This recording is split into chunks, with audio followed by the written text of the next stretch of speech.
FIDE Candidates 2022, round number 7 is in the books. I'm National Master Matt Jensen. I'm going to talk to you about the odds going into today's round. We're going to recap the 4 games, look at the odds after today's round, and talk about a couple key matchups coming up in the second half of this tournament.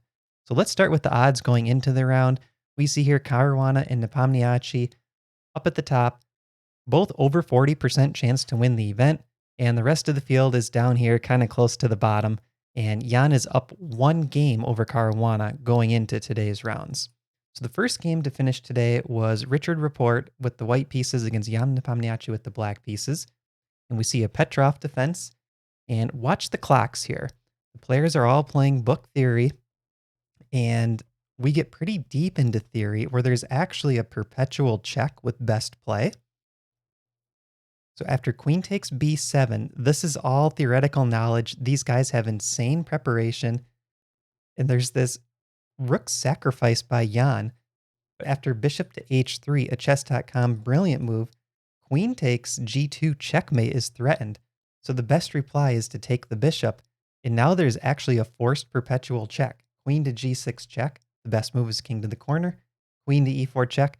The best move is to put the king back on g1. So we do see this repetition a couple times. And at this point, I was kind of thinking, well, maybe the players are going to agree to a quick draw. Jan Nepomniachtchi has a 1-point lead. He has the black pieces. Maybe he wants to coast a little bit in this game. Wait till he has the white pieces to play for the win. We see king h1 by Rapport. Queen back to e4 check. But now pawn to f3. So Rapport is the player who switches it up a little bit.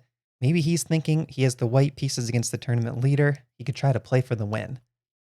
After queen to d3, the best move is king to g2 because otherwise this rook is hanging. So the king's guarding the pawn and the rook.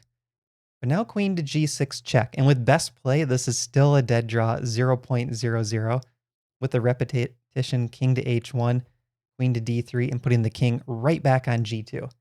Now, this was very impressive by Rapport. If you look at the clocks, Rapport has spent an extra hour over the last few moves trying to avoid the repetition. So it's Rapport that's actually playing for the win, and he plays knight to d2 here. The problem, though, is he is down an hour. So we're going to get this imbalance where Rapport loses his queen, but he gets 2 rooks and a pawn back in return. So queen to d7 traps this queen. See how everything is defended? The queen doesn't have a way to escape for white. Knight e4, and now knight a6. This rook attacks the queen. And at this point, Rapport is +6 in terms of material. He takes the rook, bishop f4, and loses the pawn on h3. So now in terms of material, it's +1 for white. We have 2 rooks for a queen, and the pawns are equal. So typically you might think, oh, 2 rooks for the queen, 2 rooks should have the advantage, right? 10 points versus 9. In this position, Stockfish says it's -2. It's a 2-point advantage for Nepomniachtchi. That means that the queen has a lot of targets in the position. And we can see here the h2 pawn, the f3 pawn are weaknesses, and the king on h1, most importantly, is exposed. There's no pawn on g2 for white. So that queen has targets, and the rooks currently aren't coordinated. Rook a to d1, pawn to h6, and now we see a blunder by Rapport, bishop to g3. This is very deep. The engine says the best move is to play a3, and I think the idea is white wants to play b4, shutting out access to the c5 square for the knight and bishop. So a3 is the way to prepare this. After bishop to g3, the knight heads to c5. And here there's no good way to keep the bishop out of c5 after the knight trade. So knight takes knight, bishop takes back. There's no pawn to b4 for black. I think that's kind of the main difference. Or pawn to b4 for white, excuse me. So rook f to e1 is played. Knight e6. Now a3. But h5 by Nepomniachtchi threatening to come to h6, and we see this bishop is running out of squares. It can't go back to f4 because the knight guards it, and h4 is coming. Rook to d3, and now queen back to f5. Pawn to b4, but this is too little too late because the h-pawn is coming, and Jan finds it. So really nice game so far by Nepomniachtchi. He's now increased his advantage to a 5-point lead. Bishop to b8. Knight to g5, offering this knight trade. And after the knights come off, queen to f2. And now this really highlights how weak the white king is. And that black queen is right in white's camp. causing some problems. H3, bishop E7, and now Nepomniachtchi just starts going to work. Brings the bishop into the game, sidesteps the queen. And the problem is these rooks cannot defend all of the weaknesses. Look at how passive white's pieces are back here on the first and second ranks. Look how active black's pieces are. Bishop to E3. No thank you on the trade. Queen takes H3. And this is actually pretty much over thanks to this passed pawn. Bishop to G1, bishop to H4. And with best play, this is a checkmate in 19 moves. The problem is if you play rook to F2, for example, pawn to H2, and there's no good way to capture it. That H pawn goes all the way back to move 29, and the game ended on move 43. So in this position, when Jan plays H5, he understands that he needs that extra advantage to play for the win, and that extra advantage was the H pawn. So very nice game by Jan. Defeats Rapport, and this puts Jan at a +4 score, 2 games ahead of Caruana currently. So the second game today to finish was Jan-Krzysztof Duda against Hikaru Nakamura. And we see a Nimzo Indian defense, pawn to E3, very solid line. And in this one, a lot of trades occurred early. But we do get an interesting position where we have an isolated queen pawn here. So the pawn on D4 is an isolated pawn. It's on the queen's file. So this is called isolated queen pawn, or IQP for short. And what Hikaru is doing is blockading this pawn on D4. Puts his pawn up on F5 to block the checkmate threats along the diagonal. Bishop to B3, queen to B6, trying to put some counter pressure on D4. Now these trades occur, so we get this imbalance of bishop pair for bishop and knight. The problem for Nakamura, though, is the bishop on D7, the light square bishop, is the same color as these two pawns in the center of the board. That's a really bad bishop. And Duda strategically plays this move, bishop to F4, offering a trade of his own bad bishop, one on dark squares, to leave Nakamura with a bad bishop against Duda's good knight. So it's going to be a good knight against bad bishop imbalance. What really impresses me from this position is how easily Hikaru holds this draw. And he's done this in the past. He's really known for his defense. I'll just play through this quickly, but watch how smooth this is for Hikaru. Plants his bishop on C6. Looks like a really terrible piece, but he knows he controls the E file, and there's no weaknesses in black's camp. He's able to just hold everything here. Goes for some active counterplay with the bishop. See, his rook is the most active rook on the board. Now finally goes for the queen trade, knowing that his rook is dominating the white rook. The only thing white could really try to do is a rook trade, which Duda does, but now this rook stays active. 2 weak pawns for white back here on the queen side. So really there's no way for Duda to play for the win. Couple pawns trade off, but they reach a rook and pawn endgame. As we've seen this tournament, rook and pawn endgames are very drawish. Both sides are going to take the pawn 3 versus 3. So Hikaru stays on an equal score, really trying to catch those leaders, but they're pulling away is the problem. No one's able to rein back in Nepomniachtchi and Caruana so far. So that brings us to game number 3 of the day. Fabiano Caruana, Ding Liren, sorry, against Alireza Firouzja. Ding Liren has the white pieces. We see this kind of reverse Sicilian structure. And this game was very solid by both players. See this trade in the center. Some shuffling. Alireza gets low on the clock like he has in the past. But really the eval has stayed 0.00 the whole way. I'm going through this one again pretty quickly because there's not a ton of excitement in this game.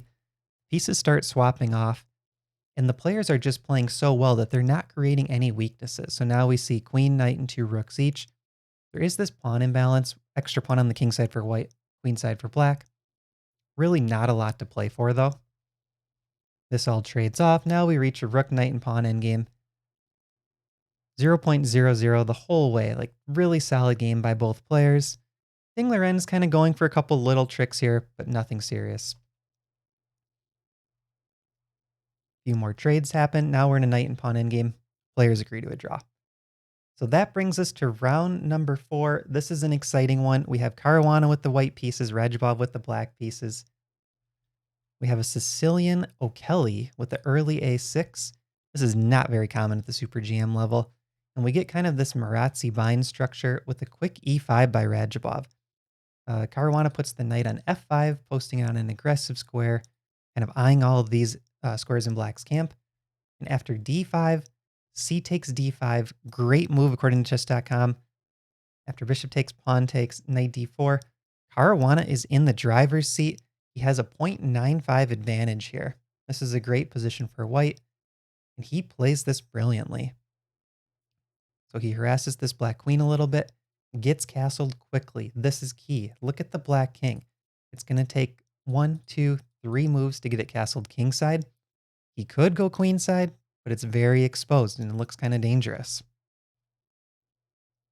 So after a couple moves, he does decide to go queenside, and this is a mistake. Radjabov should castle kingside here. That keeps the advantage for white around 0.4 or 0.5. After the game move queenside castle, we're looking at a 1.2 advantage. Caruana finds the best move, rook takes e5. Now he's starting to press for the win, and he needs to win this game so that he can stay only one game back of Nepomniachtchi. Knight c6, we see this trade. There's no knight takes rook here because the bishop can just simply capture back. That's 2 pieces for the rook. So now the rook moves, and Caruana starts to go to work. Notice how his rook is really well placed on d5. Both bishop and knight helping control the square. Queen's well placed, and the other rook is ready to come in very soon. Queen to c4. So he offers the queen trade and tries to take it into an endgame conversion. The reason he's doing this is because he does have the extra f pawn currently. That extra pawn can make the difference, especially if this f7 pawn becomes a weakness. Look at the bishop eyeing f7. So a couple more moves. Both players shuffling pieces, and now we see this stronghold by Caruana. Look at these pawns, f3, f5, guarding the bishop on e4. And these rooks for black aren't able to get into the game. Caruana is playing for full board control here. He probably knows he's not up a full pawn according to the computer. It's a little less than that. But if he has a pawn up on the material plus full control of the board, maybe he can play for a larger advantage. Rook e7 by Radjabov, a bit of a mistake. Doubling rooks on the d file by Caruana, ready to infiltrate. A little bit of shuffling again. And now there's a big decision here. Bishop takes c3. It's the strongest stockfish move after Caruana put the rook back on d2. And I think the reason for this is because the bishop on e4 alone cannot cause black any problems. So the bishop has to work with either the knight that was on c3 or one of the 2 rooks. So now we get this knight versus bishop imbalance, and maybe Timur can get the rooks off the board and try to just create a knight versus a bad bishop situation. The bishop is on the same color as a couple of these pawns. Knight e5, rook c1, a bit of a slip up by Caruana. Rook to d8 check is the strongest move, but it's a complicated endgame trying to figure out how to convert here. This is move number 29, by the way, and look at the clocks. 6 minutes for Radjabov, 7 minutes for Caruana. So we had 11 moves to play, a time scramble. I'm not Radjabov's coach. He hasn't asked me to help him out with this tournament, but he's been playing so slowly in the first time control. All of his mistakes are coming under time pressure. Both Radjabov and Firouzja, I think, need to be playing much faster in the second half of the tournament, going into that first time control bonus at move 40. They got to play faster for the first 25 moves. f6 played. This is a blunder, but I think it's due to the clock. King to g3. Great move by Caruana. Look at this king run. King h4, king h5, king g6 eventually is coming. This is brilliant by Caruana. This is just slow playing the position. Radjabov has to figure out, how do I stop that king from coming in? Currently, the knight does guard g6, but if that knight moves, the king walks right in and black's probably lost. So let's see, is Caruana able to force his king in? How does he get this knight off of e5? That's the question. Pawn to f4. All right, mission accomplished. The king is ready to come to g6 unless that knight heads to f8, which is probably way too passive with the rook coming down to the back rank. So he goes out to b6. He's fighting for counterplay. Radjabov wants to win one of these queenside pawns, try to use his 2 pawns to create a passer. So now we get this interesting position where we get a bit of a race. White is trying to win these kingside pawns. Black already won one queenside pawn, wants to win another. But we do see the engine eval here, 5-point advantage. So not only is it a race and white could be faster, there's also this bishop on f3 cutting across, creating threats against the black king. So that's something to keep in mind too. White has attack threats in addition to the passed pawns running on the king side. So now we finally see white grab one of the pawns, and these other two pawns are very weak, about to be captured. It looks like Radjabov is running faster. It really does. This pawn's only 2 squares from queening. This is 3 squares from queening, but the rook on d7 cuts off the c7 rook. So all white really needs to do is get this king out of the way and usher that pawn up the board. And it's on black to figure out, how do I stop that pawn? Rook to d2, very nice, timely move, preventing the pawn for black from getting up to b2. Pawn to a5. So this pawn is trying to help out its buddy. King to e6, getting ready for the f pawn. Rook takes, rook takes. And this whole time, Caruana has been in the driver's seat with a stockfish win. It's just been on him to play accurately, and he has done that. This chart essentially goes up for Caruana advantage and just stays at winning advantage all the way through this point. So let's see if he can actually convert in the end. King a6, pawn to f6, pawn to b2.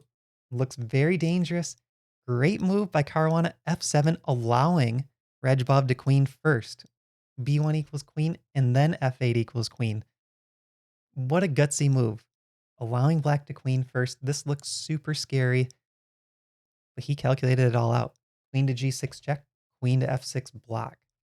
Queen to e8 check, king side steps to d6. There is queen to b8 check, which is what I would be thinking for black. King takes c5, though, is checkmate in 2, thanks to the discovered tack. Queen has to block, and queen takes back. So the rook had to move, and now we see rook to c7. If rook takes rook, opens up that discovered check again from the queen, followed by checkmate. This is an insane attack with the king leading the charge for Caruana, utilizing this bishop on f3, which has just been a monster the whole game, putting pressure against the black king. King to b5 trying to escape, and now we see a queen trade. Caruana, just brilliant play this game. Able to convert it from a queen position to a queen-less position with this passed pawn on e5, knowing that it's going to promote. There's nothing black can do. That pawn's way too fast. a4, e7, resignation by Timur. So Caruana moves to +3 in the event, and let's look at the odds after this round. We have Nepomniachtchi at +4, sitting right around 49% to win the event. Caruana at +3, sitting around 41%. You add those up, 41% plus 49%, that only leaves like 10% for the rest of the field combined for the other 6 players. And we see Nakamura here at the highest, sitting around 4% with an equal score. We have Duda, Dingler, and Rapport all at -1, Radjabov and Firouzja at -2. These players really need to turn it around. I think Nakamura, with that equal score, he has the best chance to catch up to the 2 leaders. But really, it's a 2-horse race at this point. We're looking at Nepomniachtchi and Caruana.